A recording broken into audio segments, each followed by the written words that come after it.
Boa noite, iniciando mais uma das nossas lives do IARGS, agora já tradicionais nessa nova era pós-pandemia, novo normal, né? A doutora Sulamita Santos Cabral, nossa presidente, em nome de toda a sua diretoria, dá as boas-vindas a todos que estão presentes nessa live. Agradece imensamente a nossa palestrante de hoje, doutora Marina Gadelha. Ela vai nos falar sobre o tema Oportunidades para a Advocacia Ambiental.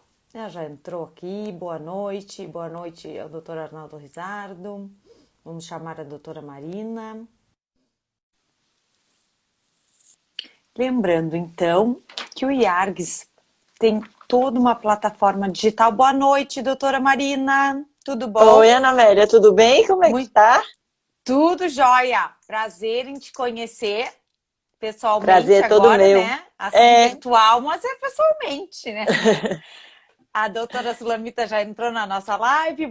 Boa noite, doutora Sulamita. Doutora Sulamita, então, é a nossa presidente do Instituto dos Advogados aqui do Rio Grande do Sul.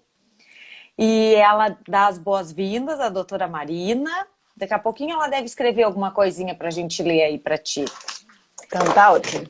Doutora Marina, eu estava começando a falar que o IARGS, nessa era de pandemia, se transportou todo para plataformas digitais. Então, nós fizemos um novo canal no YouTube, que já tem 429 inscritos. Temos 2.298 inscritos no Instagram, 504 no Twitter, 3.194 no Facebook. Fora todas as palestras virtuais, lives do nosso grupo não, as lives, né, do IARGS e do grupo de estudos de direito tributários, que são separadas sempre nas quartas-feiras.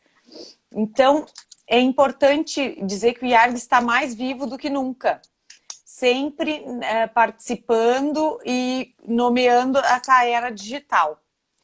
Bom, a doutora Marina vai nos falar sobre oportunidades para a advocacia ambiental.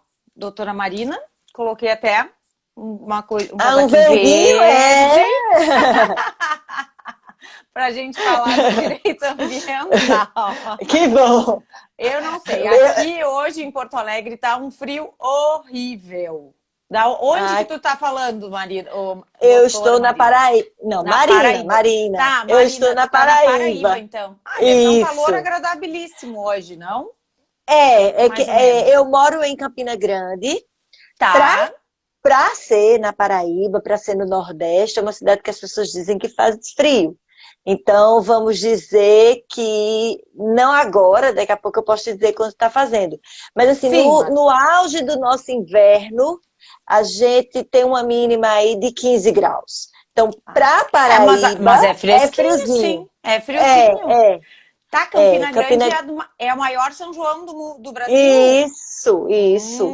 Vou deixar já o convite aqui para os gaúchos e para as gaúchas para nos visitarem. Este ano nós não tivemos São João. Esse ano não teve, né? Uma pena. Não. E para nós, assim, é bem o São João, pelo menos em Campina Grande, mas eu posso te dizer que isso, praticamente todo o Nordeste, é o nosso Natal. As famílias preferem se reunir no São João, as pessoas se encontram, visitam os amigos. Então, foi uma data bem difícil para todo nordestino, porque é como se nós não tivéssemos tido a oportunidade de celebrar o Natal. Mas eu acredito que no próximo ano nós teremos de novo. Tomara. Vai ser uma comemoração em dobro, com certeza, porque é tão lindo de ver as quadrilhas, cada vestido mais lindo. Eu gosto de ver o figurino, como se diz, e acho super bonito.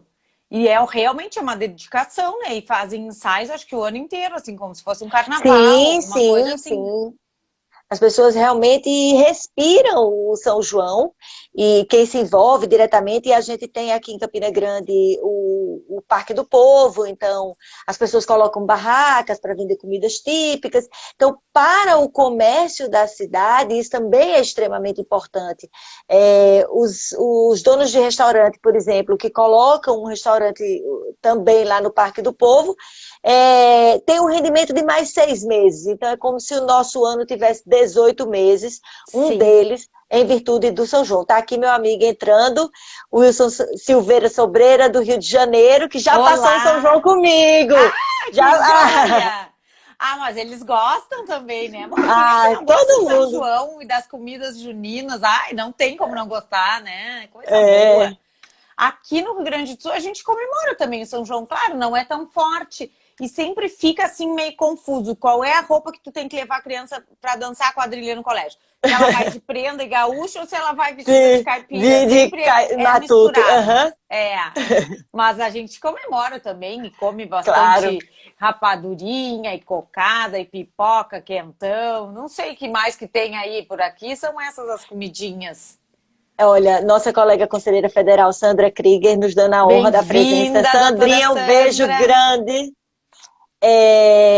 A gente, no período de São João, a gente come bastante comidas de milho, Ah, porque sim. o 23 de junho, que é a A véspera de São véspera. João, né? Na verdade, coincide com o solstício de verão no hemisfério norte, não é por acaso.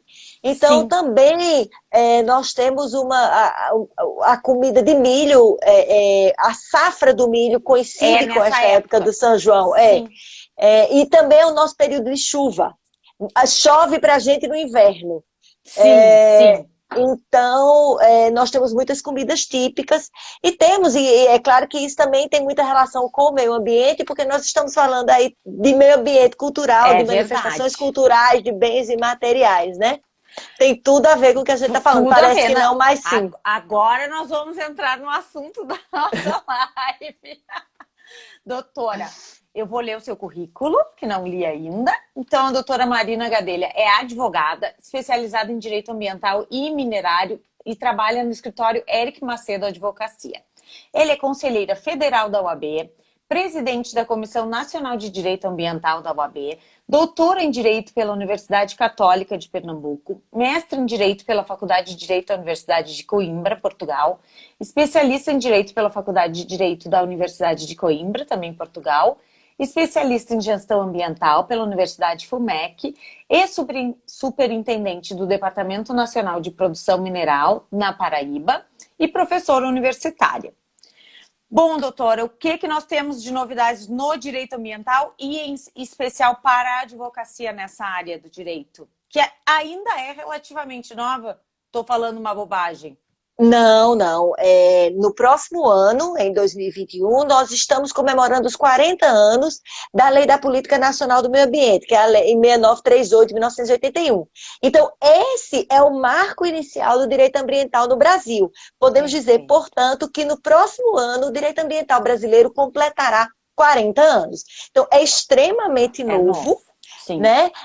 É uma matéria que só adquiriu índole constitucional a partir da Constituição de 1988, é a primeira Constituição de todas que tivemos que trata da matéria constitucional, então também aí com seus 32 anos, então realmente é um ramo do direito bem recente.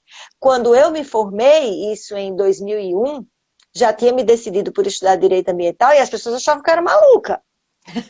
Meu pai, que é médico, falou assim, minha filha, isso não existe, não. Sim, mas eu me formei no fim de 99, 2000 e também era uma coisa muito nova. Todo mundo dizia, isso não tem futuro, não, Isso, né? meu pai disse, Era isso não tratado assim. existe. É. Mas aí eu falei com ele, me dê 10 anos para eu te provar que existe. Eu não precisei de tanto, mas continua sendo naturalmente um ramo do direito bem recente. Sim. Aqui um abraço para meu amigo Alessandro, meu colega de escola. Ah, querido, boa noite. E Bem-vindo. então, nós temos um ramo do direito novo e cheio de transformações. Ele é tão novo quanto urgente, né? Sim. Nós estamos experimentando várias situações em que o direito ambiental é demandado de uma maneira muito intensa. Nós estamos, neste exato momento, com um problema gravíssimo de queimadas no Pantanal. Queimadas que tanto decorrem da estiagem e da secura, né? Da Sim. falta de umidade, mas também, meu querido Felipe da Fonte, nós temos um problema adicional que está sendo investigado, que são as queimadas criminosas. Sim. Isso tudo envolto num espaço de pandemia. Pelo menos aqui no Brasil, desde março, né? E que ainda, infelizmente, não passou, apesar de Não. ter gente que acha que passou, né? Mas Porque não posso. tá vivendo como se tivesse Não, passado, como mas se não infelizmente. tivesse amanhã, né? As pessoas estão Não, vivendo nem assim, como ontem, se não né? Porque tivesse o povo também não exato. tem memória do que aconteceu Não. ontem. Não. Ai, tá Mas nós todo mundo estamos. realmente já cansado, mas não tem muito o que fazer, né? Não. E Não. nós estamos, então, no ambiente, no espaço de pandemia. E essa pandemia é uma pandemia ambiental. Lamentavelmente, o que nós estamos experimentando hoje é aquilo que os cientistas lá atrás, há 30, 40 anos, gritavam que aconteceria. E tem uma outra coisa, Sim. Namélia, que é muito E importante a gente aconteceu, mencionar. né? A gente E não aconteceu. acreditava nisso, né? Isso que é Nós mais temos aí apavorante, eu acho.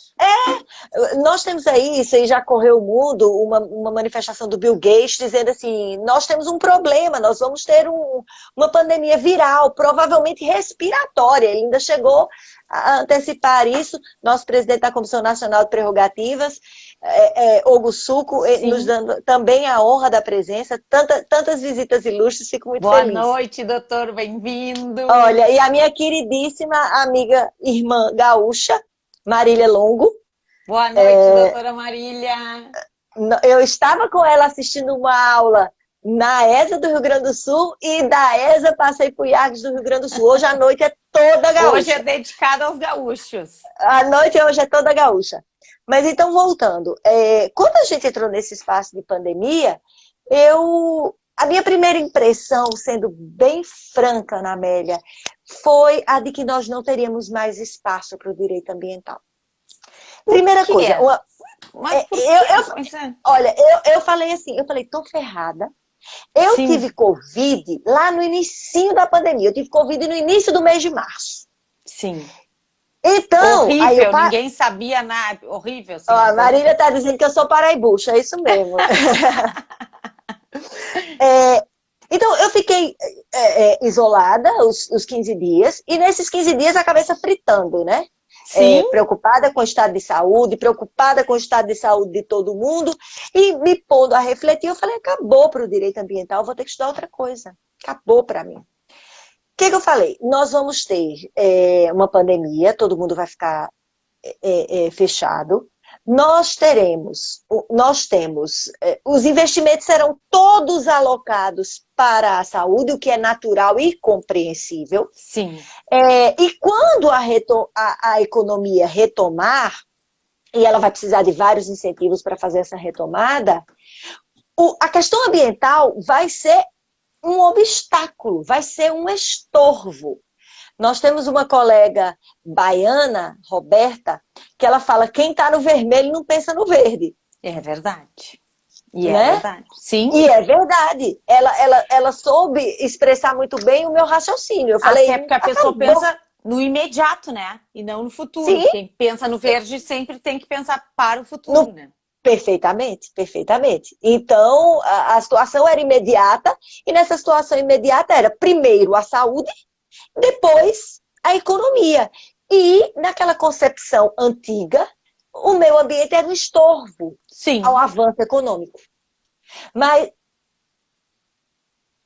e ainda nós tínhamos os reflexos psicológicos, ainda temos e teremos, dessa pandemia. Então, as pessoas estarão muito envolvidas com a sua recuperação da saúde física e também da saúde mental. Sim. Por falar em saúde mental, vou logo convidar todos aí para um programa, a doutora Sandra Krieger entrou aqui, que é expert em direito da saúde, e vai fazer uma programação muito interessante pelo Conselho Federal. Fica logo o Fica o convite. convite.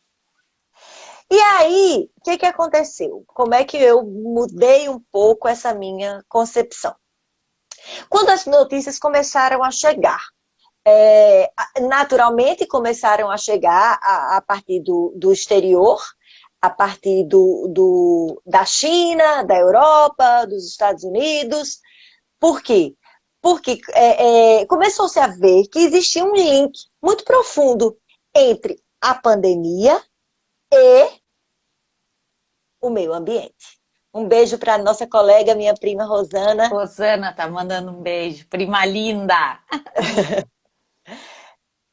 Olha, outra coisa não, mas amiga eu tenho muito, tá? Ai, que bom! Bastante gente para nos assistir. Não, mas temos bastante gente daqui também assistindo. Claro, claro. Então, o que aconteceu? Primeira coisa, percebeu-se que as primeiras pessoas com os sintomas da Covid-19, lá em Wuhan, na China, trabalhavam ou frequentavam um mercado de animais exóticos, que eles chamam de wet markets. Por que wet markets? Porque nesses espaços, os animais exóticos são comercializados vivos ou recentemente abatidos. Isso gera Pois é, pra gente é bem esquisito. Pra mim é uma coisa bem horrível de pensar. Bem esquisito. Esquisito, isso mesmo. Eu sou de família libanesa, sou acostumada a comer carne crua. Mas até aí a gente também já está habituado, né? Sabe? Como os italianos comem o carpaccio, também gostam de comida árabe. Acho que até sushi e tal a gente vai se habituando, né? Mas os animais exóticos, né? E isso gerava um espaço em que esses animais, que se estivessem na natureza, eles não conviveriam, eles passaram a conviver vivos. Exato. Sim. Trazendo tudo que eles têm, interagindo entre eles e conosco. Então, Sim. São espécies que, na natureza, não deveriam estar em convivência. E que nesses wet markets estavam em convivência. Ainda não se sabe como houve esse salto, tá? Desse SARS-CoV-2, que é o vírus do novo coronavírus, vírus da Covid-19, como é que saltou desses animais exóticos para os seres humanos, né? Mas aí A Regina, que é a secretária-geral da OAB, está nos assistindo. Que maravilha! Regina, é doutora Regina. Seja muito bem-vinda, uma honra tê-la aqui conosco. Então a gente não sabe como esse salto aconteceu, mas ele aconteceu. Entre espécies que não deveriam estar convivendo. E aí nós temos um outro problema muito sério.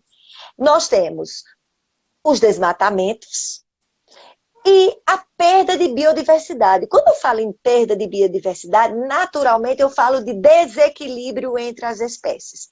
É possível, portanto, que esse vírus ele estivesse segregado, ele estivesse lá dentro do ambiente, do organismo, ao qual ele não fazia mal, Sim, em equilíbrio. Mas a partir do momento que nós temos uma perda de biodiversidade, nós temos um aumento. Então, nós podemos ter tido um aumento da população dessa espécie em que o novo coronavírus estava habitando, e aí ele se espalhou para os seres humanos. Então, e aí, esse problema de biodiversidade é um problema ligado aos desmatamentos, é um problema ligado à caça de espécies exóticas também, porque nós temos aí animais que entram em extinção. E na China, a gente estava falando assim, como isso é esquisito. Na China, a medicina oriental chinesa diz que esses animais exóticos, um abraço aí para minha querida Alessandra Balestieri, carioca. Bem-vinda! Esses animais exóticos, quando eles são consumidos recentemente abatidos, eles têm potencializadas as suas propriedades. Então, aquilo que a gente estava aqui torcendo o nariz um pouco, para a medicina oriental chinesa é uma coisa boa.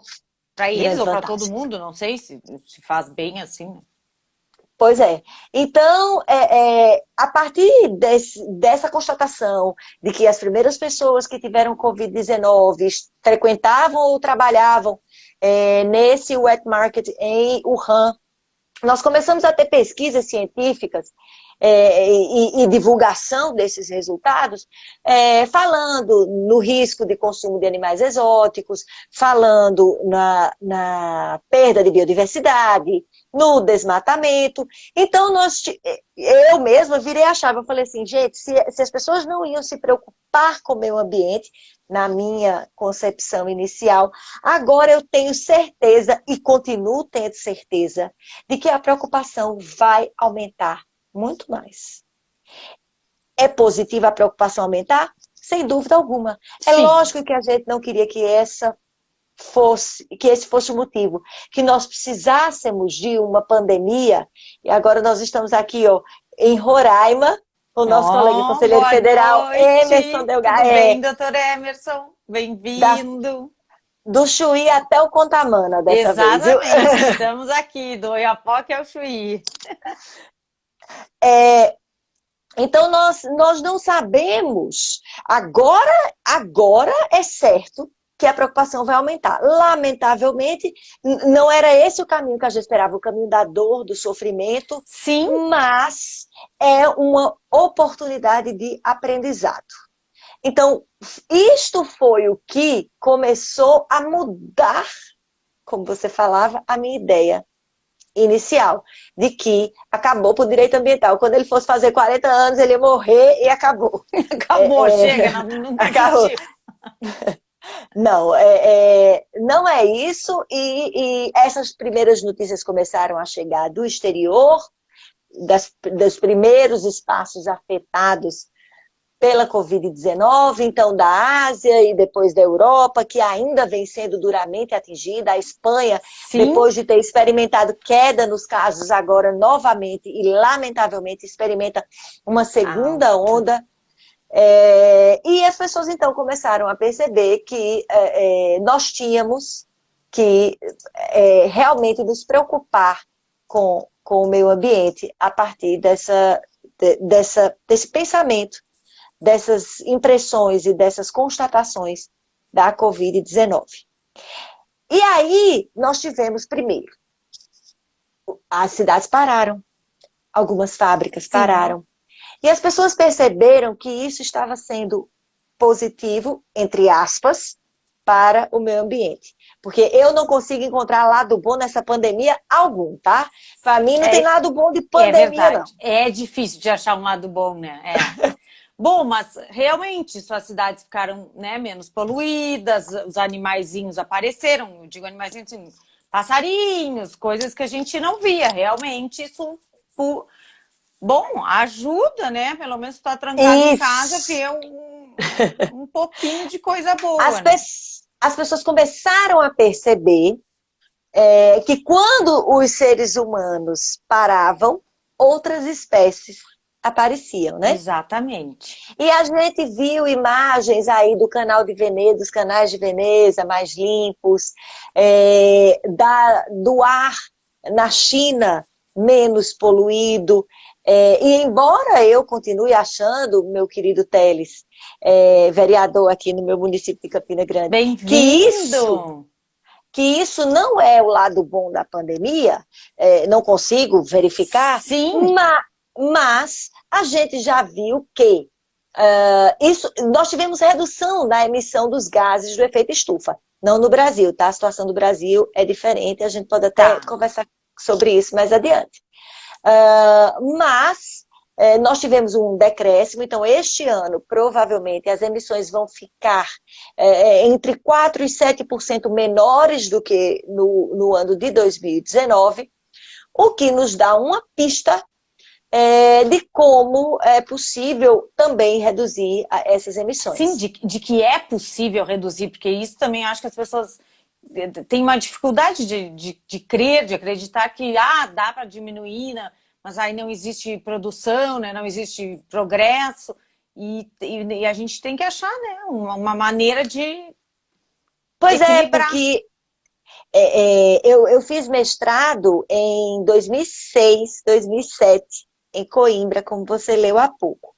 A minha orientadora de mestrado, a professora Alexandra Aragão, na época, eu me lembro que eu fiz uma pergunta a ela, porque a gente ainda estava sob o protocolo de Quioto, que agora nós já Sim, estamos, agora em 2020, o Acordo de Paris substitui o o protocolo protocolo de de Kyoto. Quioto. Tá. Nós ainda estávamos lá, antes, portanto, do Acordo de Paris, bem antes. Eu falei assim, mas professora, os países que já estão Olha a trabalhando. doutora Kalin entrando aí. Kali, um beijo. Doutora Kalin, que é responsável pelo seu convite, por essa Eu live de hoje. sei! Ela sempre falava, você tem que ir pro IAGS, você tem que ir pro IAGS, você tem que ir pro IAGS. Estou aqui, Kali. Conseguimos, Kalin. Então, eu falei para ela assim, mas os países que já estão trabalhando com a tecnologia mais avançada em termos de emissões, eles não têm como reduzir essas emissões. E ela me respondeu assim, é só parar um dia ou dois na semana. Aí eu falei assim, que essa mulher tá louca. Essa mulher tá louca, como é que para? Sim. E para, pode parar, né? A gente viu que dá para parar, né? Que pode parar.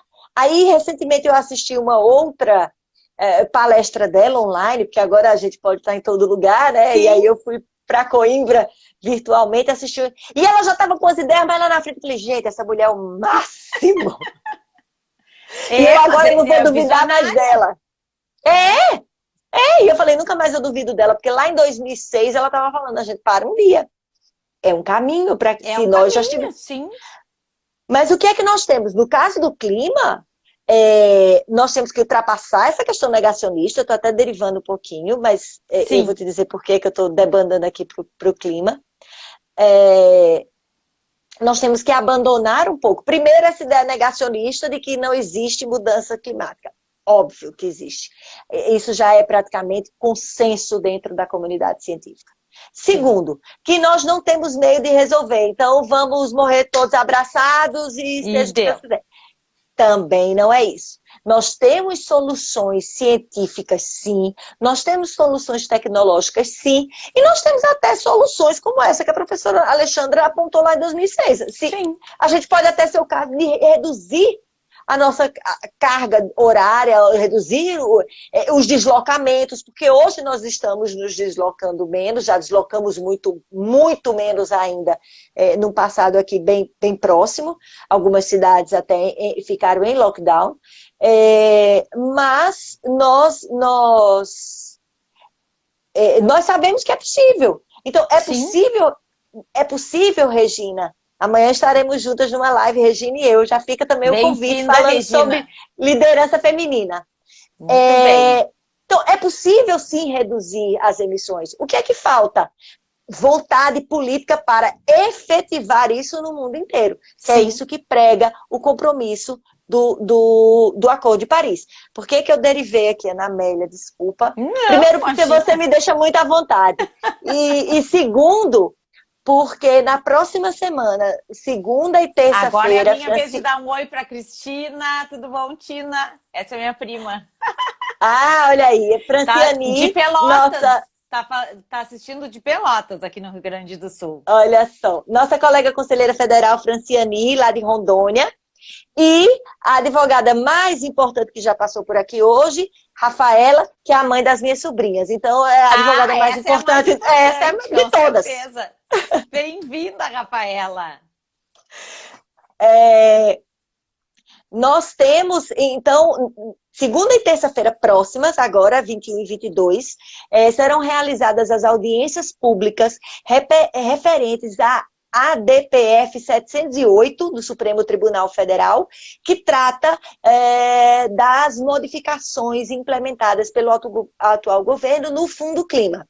Então, todo mundo que se preocupa, e praticamente todos nós nos preocupamos com as questões das mudanças climáticas, devemos estar de olho. Isso tudo vai ser transmitido também pela internet. Então, na segunda e terça-feira, durante todo o dia, a publicação, inclusive, saiu ontem, terei a oportunidade de representar o Conselho Federal lá na audiência pública fazendo uma manifestação. Por isso que eu derivei aqui. Mas, enfim, Perfeito. vamos voltar, Suíla, para o que importa, já que você chegou na hora. O que está acontecendo? Quando as pessoas começaram a perceber isso, houve uma guinada dentro das empresas. Logo de início, o CEO da BlackRock, que é um fundo de investimentos, provavelmente um dos maiores fundos de investimento do mundo, falou que não iria mais colocar os fundos em empresas que não fossem ESG. E o que significa ESG? Exato. E de environmental, em inglês, meio ambiente. Sim. S de social, que é social. Sim. E G de governance, ou governança, tá? Perfeito. Então, essa mudança fez com que as empresas percebessem Boa que noite elas... ao Dr. Tiago, também Dr. Tiago Kidrick, que é nosso como é que é? Diretor adjunto do Departamento de Direito Previdenciário do IARGS. Ah, muito prazer, doutor Tiago, uma honra. Ele que nos acompanha sempre. Então, nós tivemos aqui essa mudança de comportamento e as empresas começaram a perceber a importância, dentro desse painel de ESG, de meio ambiente, social e governança, de cumprir não só as leis ambientais, porque cumprir as leis ambientais é o piso. Sim, é o mínimo que se pode fazer. É o mínimo. É o mínimo. É o mínimo, é o piso. Né? Isso é para não tomar multa, isso é para não tomar uma ação criminal, uma ação de indenização, Exato. De reparação civil. Isso é o piso. Para não ser preso. Para não ser preso. É preciso entregar mais. Sim. E nesse momento, a advocacia é extremamente importante. Porque é ela que vai, primeiro, informar o empresário qual é o piso. E Sim. ajudar o empresário a se colocar no piso. Esse é o primeiro passo. O segundo passo é ir além. É ajudar a empresa, é ajudar o produtor rural, que eu sei que o agronegócio também é forte no Rio Grande do Sul. Exatamente. É ajudá-lo a sair desse piso e dar um passo adiante. E entrar numa situação de efetiva preocupação ambiental, de modo que ele possa atingir as métricas de meio ambiente que são esperadas. Porque eu não estou falando em lei, eu estou falando em métricas, que são métricas muito mais agressivas, muito mais ousadas do que aquilo que nos exige a lei. A lei, eu insisto, é o piso. Sim, sim. É o começo, tá? É o início de tudo. Começo. Então, o advogado, a advogada que trabalha na área de meio ambiente, tem essa grande função neste momento, que é auxiliar a empresa a se colocar no piso no primeiro momento e no segundo, evitar que a empresa se contente com esse piso. Sim. Mas dizer a ela, nós podemos entregar... para que a empresa faça mais. Né? Muito mais. Que ela pode muito mais. E isso... Por quê? Porque isso vai render para a empresa. Os fundos de investimento, os bancos, e aí nós tivemos uma reação, minha queridíssima Wanda, foi minha aluna e hoje, com muito orgulho, é professora em Santa Catarina, que lindo! Em Blumenau. Sabe aquela história da aluna superar a professora? É Wanda. Muito bem, olha aí. Então, esse é o primeiro momento. As empresas só vão receber aporte de recursos, Ana Amélia, se elas estiverem, sob o ponto de vista ambiental, muito além do que a legalidade espera delas. E além disso, e acompanhada desse momento, então, portanto, de preocupação, mas preocupação no sentido positivo para com o meio ambiente, o advogado e a advogada ambiental, eles abandonam um pouco essa de ficar fazendo defesa em auto de Sim. infração, defesa em ação civil pública, para ser aquele que vai auxiliar a empresa a não tomar as multas, a não sofrer as ações. A advocacia ambiental, ela hoje, eu sempre gosto de dizer, nós temos lá no Estatuto da Advocacia, são atividades privativas de advocacia, 2 incisos. O primeiro, a atividade jurisdicional, né? Sim, sim. E a segunda, a consultoria, é a atividade privativa da advocacia. Exato. E a advocacia ambiental hoje, eu vou te falar uma coisa.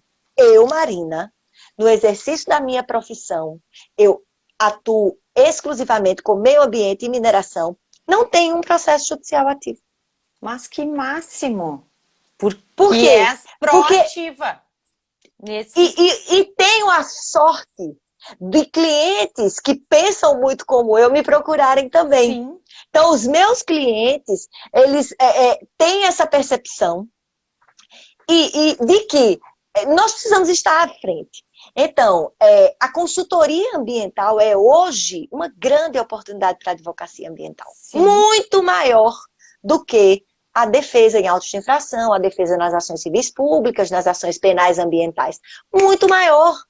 Por quê? Porque você evita uma gama de problemas. Exato. Você está se melhorando enquanto profissional, melhorando o seu cliente, que vai estar realmente adequado a essa nova economia, essa economia do pós-pandemia, e você vai estar melhorando o meio ambiente. Sim.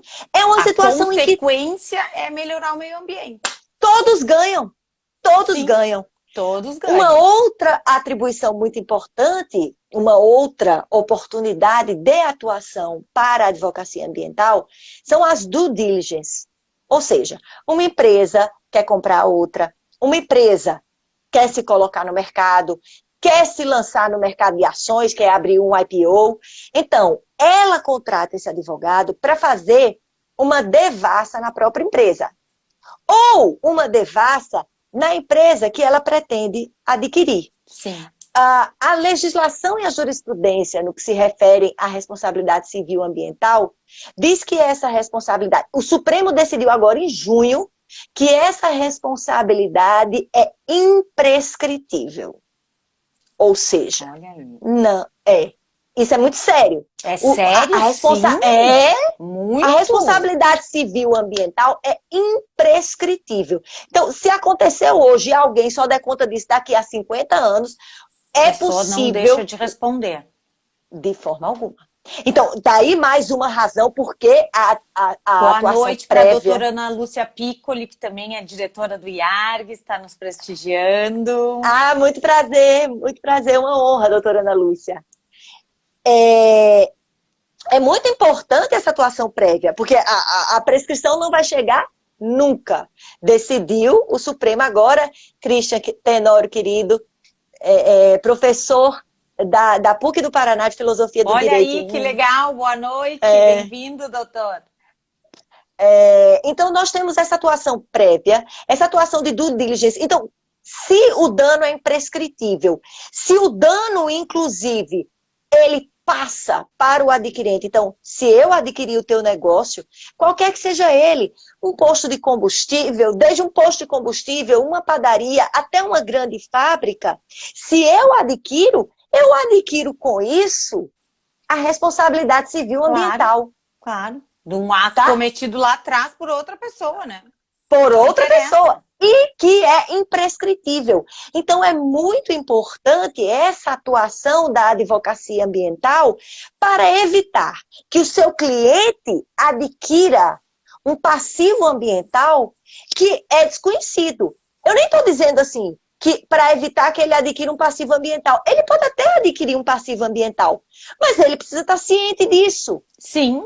Para que isso faça parte do negócio, dizer, olha, você tem um passivo ambiental aqui, que eu já identifiquei, eu estou orçando que eu vou ter que gastar aí X milhões de reais, e isso precisa ser colocado aqui dentro do nosso negócio. Porque vai desvalorizar.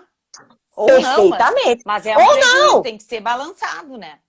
Exatamente. E quem é que faz essa atuação? Quem é que vai lá fazer essa due diligence, investigar e proteger o seu cliente, inclusive na hora de fazer o contrato.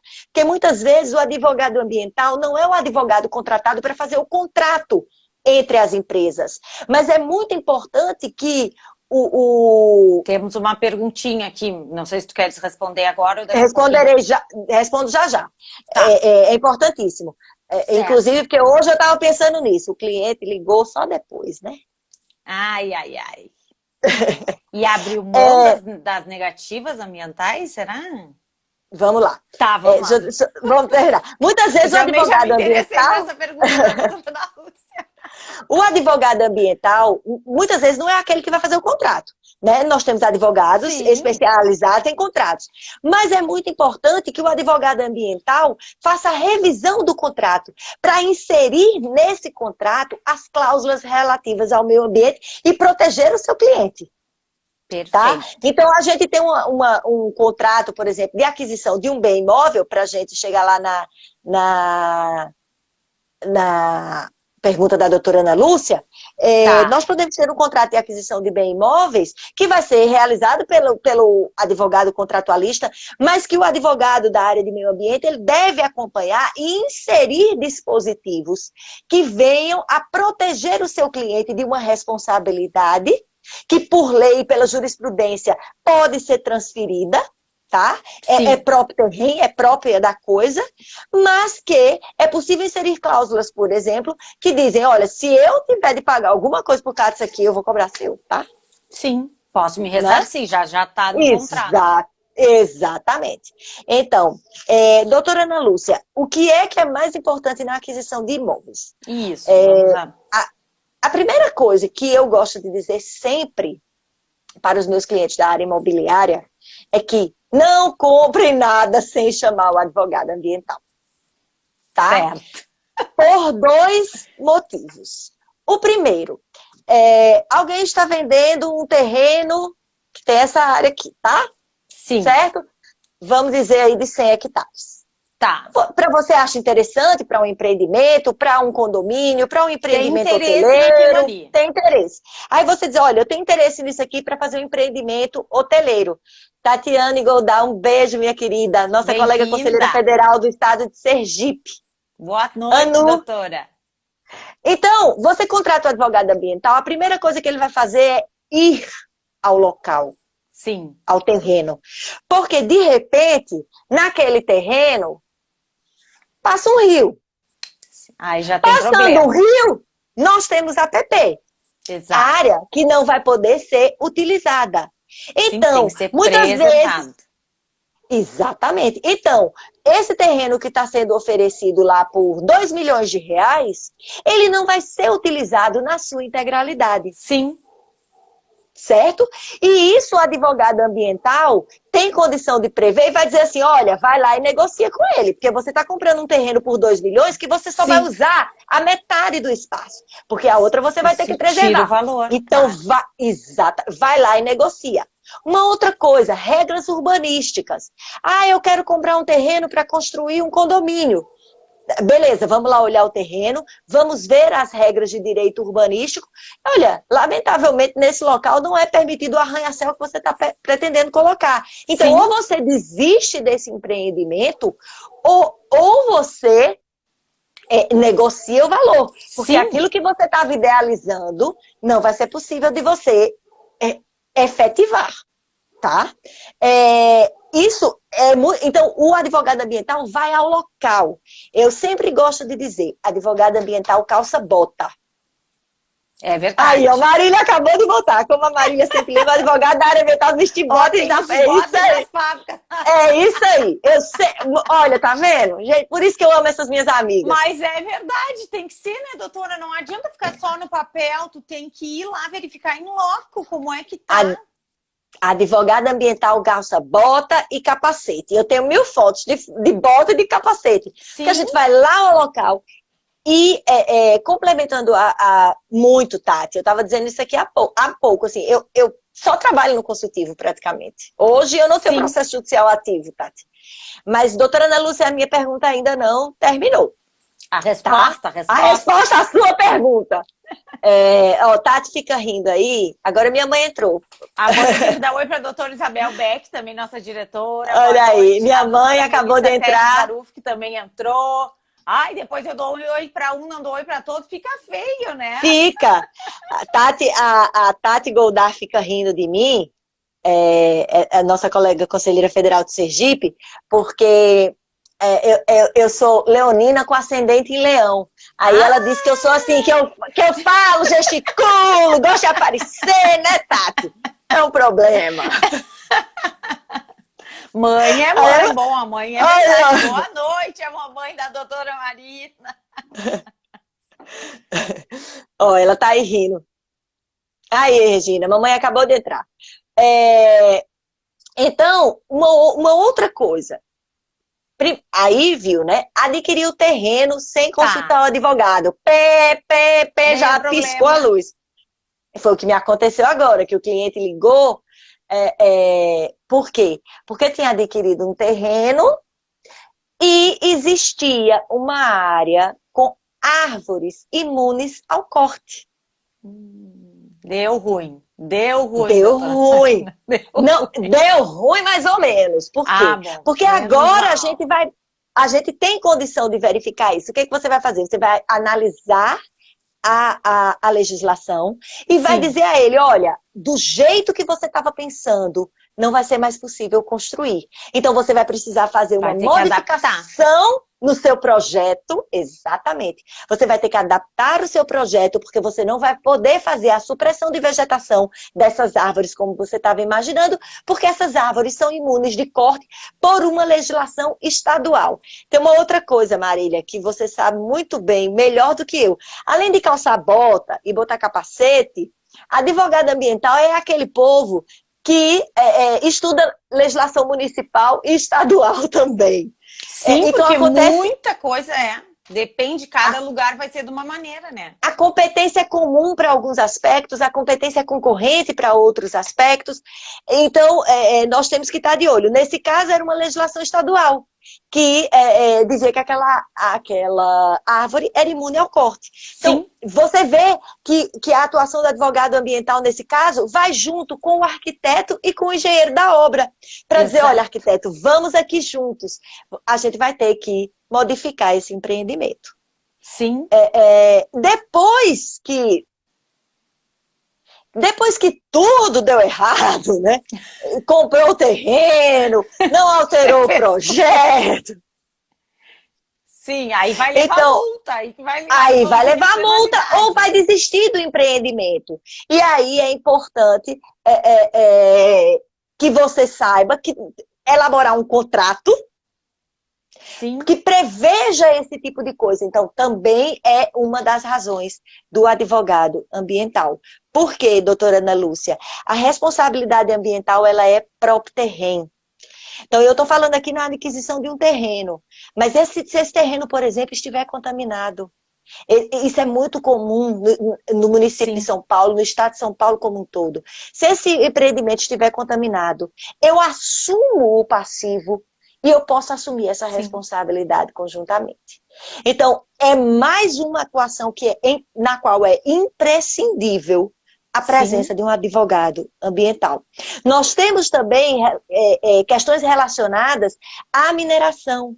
Era o que eu ia falar, doutora, isso aí da mineração, quando tu fala, porque muitas vezes as mineradoras arrendam, aqui no Rio Grande do Sul, se arrendam as terras para mineradoras de carvão e tudo, e isso, quando dá devolução, né, para os proprietários, existe toda uma preocupação. Exatamente. O proprietário, né? O proprietário... Só um pouquinho, olha aqui, ó. Desculpe. Temos 12 minutinhos, não, pra gente não se perder no horário. Porque depois eu tô aqui bem de olho. 8 só, Terezinha? No meu são 20 e 48, não é 12? No meu também, 48. Mas Terezinha parece que tá mais... Terezinha tá adiantada, Terezinha. Tá ligada, mas... É a nossa assessora de imprensa, minha fiel escudeira. Nós somos, assim, ó, parceiras das lives. Ela está nos orientando. Vamos aqui. Sim, é ela que faz tudo. Vamos aqui na dela. Não me deixa falar demais não, Terezinha, que eu falo. Tatiane já disse que o problema é o leão com ascendente em leão, que faz assim.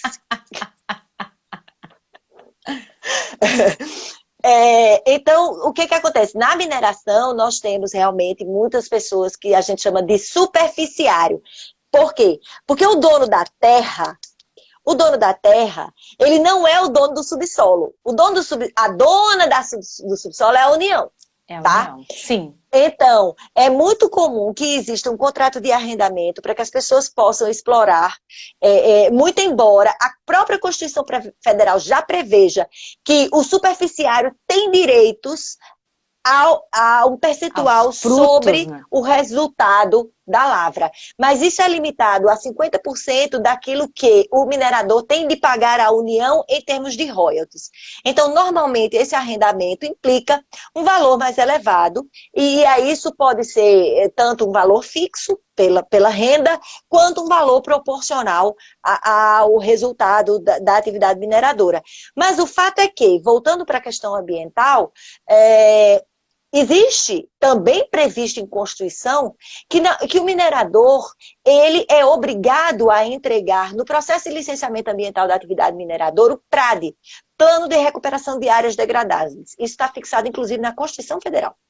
E o dono da terra tem que colocar lá no seu contrato de arrendamento que ele tem que cumprir o PRAD, que o minerador tem que cumprir um PRAD. Por quê? Porque senão, na hora que o minerador terminar a brincadeira e for embora da terra, quem ficou com o passivo? O superficiário, o dono da terra. Entendeu? Então ele tem que exigir que ao término do contrato o PRAD seja cumprido e que o minerador apresente a ele uma certidão do órgão ambiental dizendo que o PRAD foi cumprido. Foi cumprido, sim. Que aquilo ali Entendeu? ficou certinho. Que aquilo ali ficou certinho conforme o compromisso que o minerador tinha prestado ao órgão ambiental. Claro. Porque senão esse passivo se torna um passivo do superficiário. Sim. Então, e aí eu te falo com tranquilidade, toda aquela renda que ele... Sim. Tudo que recebeu vai por água. Vai por água abaixo. Todo lucrinho acabou. Exatamente. Exatamente. Então, é muito importante que o superficiário, claro que o minerador também deve ser assessorado por um advogado da área ambiental, mas o superficiário também acompanhando as licenças ambientais. Por quê? Porque está acontecendo na área dele. Então, toda licença ambiental tem condicionantes.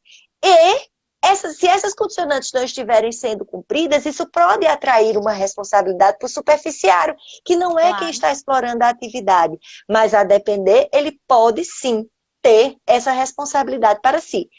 É importante deixar registrado que eu estou falando aqui de responsabilidade civil ambiental. Sim. Essa responsabilidade ela é imprescritível, ela é objetiva, afeta tanto o responsável direto quanto o indireto. Já a responsabilidade administrativa e a responsabilidade penal, não. Essas aí só incidem sobre o responsável direto, sobre uma única pessoa, não são imprescritíveis. Sim, não são do imóvel, são de quem do responsável, exato, responsável direto. E é ainda subjetiva, ou seja, é necessário comprovar que existiu culpa ou dolo. Sim. Mas aí eu estou falando de administrativa e penal. Na responsabilidade civil, cabe tudo. Tem uma jurisprudência do STJ que fala quem fez, quem não fez, quem deixou que fizesse, quem não impediu quando deveria. Então, assim... Sim, sobra para todo mundo. Todo mundo. É exatamente isso. Sobra para todo mundo.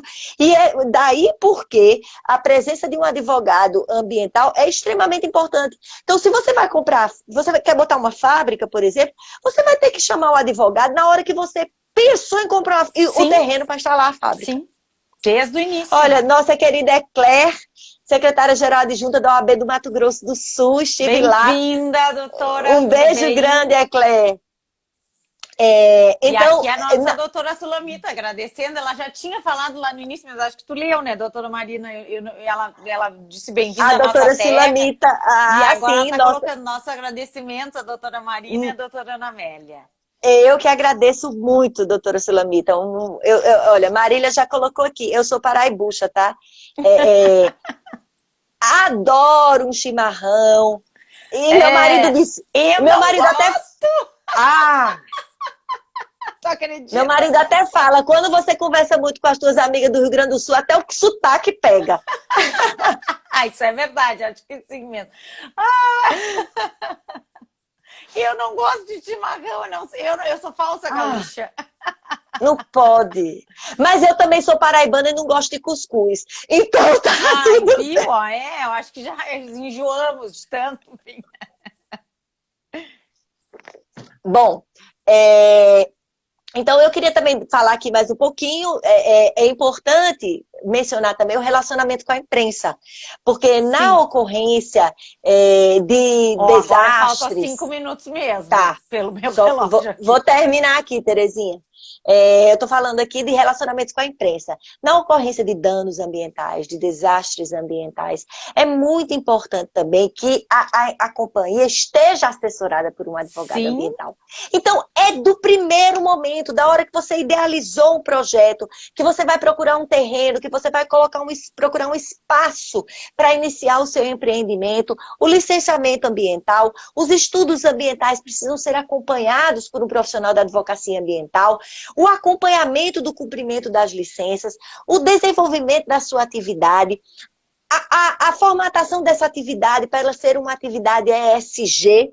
Então, para ela entregar muito mais do que apenas o piso. Regina colocou aqui há pouco que os consumidores estão exigindo também que as empresas tenham uma atenção muito especial ao meio ambiente. Léo, um beijo grande, nosso colega procurador do estado do Mato Grosso. Eu estive lá falando um pouquinho sobre bem-vindo, tudo licenciamento. bem? Então, todo o desenvolvimento, socorro, dessa... A Léo tá falando do meu sotaque, mas é porque ele é pernambucano. Ele tá lá no Mato Grosso, mas ele é Ai, tem pernambucano. É meu saudade, tem vizinho. É saudade. meu vizinho. Então, todo o acompanhamento, até o encerramento da atividade. Porque você não Sim, pode encerrar uma atividade e abandonar para lá. não tem como, né? E a gente já viu que esse dano é imprescritível. Então, eu abandonei isso tem 20 anos. Não, não, não, não, Nem não. nunca mais soube disso, não é assim. Não é assim. Não Então, é assim. o que eu quero chamar a atenção aqui é de que da necessidade do acompanhamento de um profissional do direito ambiental, desde o primeiro momento, durante todo o desenvolvimento da sua atividade, até o encerramento dela, que eu espero que não se encerre nunca, mas de Sim, repente você vai fazer uma fusão, uma aquisição, e isso aí também vai ser necessário. Para a gente, enquanto advogado e advogada ambiental, sair um pouco dessa advocacia tradicional, ligada às defesas nos autos de infração, nas ações civis públicas, nas ações penais, e enxergar a nossa atuação muito mais como uma atuação prévia. Porque é sim, essa atuação que a gente precisa colocar na cabeça do nosso cliente. Porque muitos já têm isso, mas os que já não têm, na necessidade dessa atuação prévia, para evitar que ele tenha prejuízos, para evitar que ele não consiga empréstimos, porque ele não está em exatamente. dia com as suas obrigações ambientais e banco nenhum vai emprestar dinheiro para Não quem tem. empresta. Por quê? Porque ele é corresponsável, tá? Claro, claro. O que Marina, você sei acha? que não é o tema, mas não tinha como deixar de comentar. O que você acha sobre a responsabilidade, inclusive, do poder público quanto ao que estamos Ai, passando? Léo, Ai, aí é ai, Léo, dureza, hein? triste. Difícil Eu, mesmo. inclusive, hoje conversei com o deputado Rodrigo Agostinho, presidente da Frente Só um pouquinho, Parlamentar. antes Ah, para terminar, eu só tenho que tá. fazer a chamada para a nossa live de quinta-feira, que é com a doutora Regina Guimarães, e ela vai falar sobre os direitos e deveres dos cidadãos na pandemia. Então, quinta-feira, todo mundo que está nos assistindo, por favor. E agora a doutora Marina termina. Léo, conversei hoje com o Rodrigo Agostinho, que é presidente da Comissão de Meio Ambiente e Sustentabilidade da Câmara dos Deputados. Eu vi que a Frente Parlamentar Ambientalista está pretendendo fazer uma visita aí. Eu, inclusive, pedi ao deputado Rodrigo Agostinho para que, se eles realmente forem fazer, que eu gostaria de ir junto, em nome da Ordem dos Advogados. Então, isso é terrível. Eu acho que existe sim uma responsabilidade da administração pública na hora que a gente está precisando de mais recursos recursos financeiros, recursos humanos. Inclusive, um brigadista morreu queimado, né, tentando apagar o fogo. Então, nós estamos precisando de material humano, de helicópteros, e o poder público precisa, sim, dar uma Intervir, resposta, né? Tem que intervir, claro, tem que ajudar. com todas as forças. Eu fiquei sabendo, eu recebi uma notícia de que o presidente da República disse que o Exército não pode atuar. Eu entendo que o Exército pode e deve. O que o Exército não pode é aplicar multa ambiental. Isso ele não pode, porque ele não faz parte do CISNAMA. Quem aplica Sim. multa ambiental é o CISNAMA. Nós vamos cair, Ana Amélia. Queria agradecer demais Já ao fica aqui IARGS. o convite para uma próxima live. Estou e à aí falamos disposição. mais desses problemas. Muito obrigada a você, ao Uma boa IARGS, a noite, Kali. prazer falar Um beijo contigo.